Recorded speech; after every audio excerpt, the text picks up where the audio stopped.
தமிழில் விஜயகாந்த் நடித்து blockbuster hit ஆன படத்தின் இந்தி மற்றும் மலையாள ரீமேக்கில் ரஜினி, கமல் நடித்து மிகப்பெரிய ஹிட் ஆனது.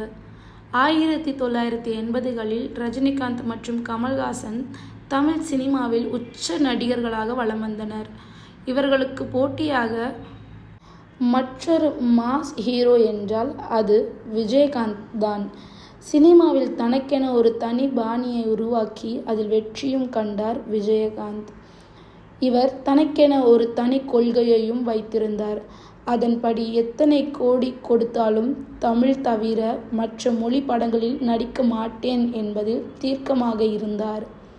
ஆனால் அவரின் சமகால ஹீரோக்களான ரஜினிகாந்தும் கமல்ஹாசனும் தமிழ் மட்டுமின்றி தெலுங்கு, மலையாளம், இந்தி என பல்வேறு படங்களில் நடித்து வந்தனர். ஆனால் விஜயகாந்த் கடைசி வரை தமிழ் தவிர பிற மொழி படங்களில் நடிக்கவே இல்லை.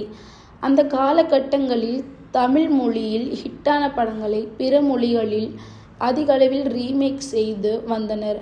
அப்படி விஜயகாந்தின் ஒரு சூப்பர் டூப்பர் ஹிட் படத்தின் ரீமேக்கில் ரஜினி, கமல் நடித்து அப்படங்கள் வெற்றி பெற்ற சம்பவத்தை பற்றி பார்க்கலாம். நடிகர் விஜயின் தந்தை எஸ்.ஏ. சந்திரசேகர் இயக்கத்தில் கடந்த 1981ஆம் ஆண்டு ரிலீஸ் ஆன படம் சட்டம் ஒரு இருட்டறை. இப்படத்தில் விஜயகாந்த் தான் நாயகனாக நடித்திருந்தார்.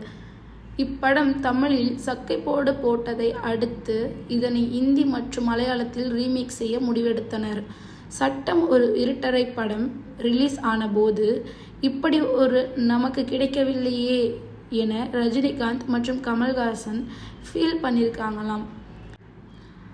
அப்படத்தை ரீமேக் செய்யும் தகவல் அறிந்த இருவரும் அதில் நடிக்க உடனடியாக ஓகே சொல்லியிருக்காங்க. இதையடுத்து மலையாளத்தில் கமல்ஹாசனை வைத்தும் இந்தியில் ரஜினிகாந்தை வைத்தும் அப்படத்தை ரீமேக் செய்திருக்கிறாங்க.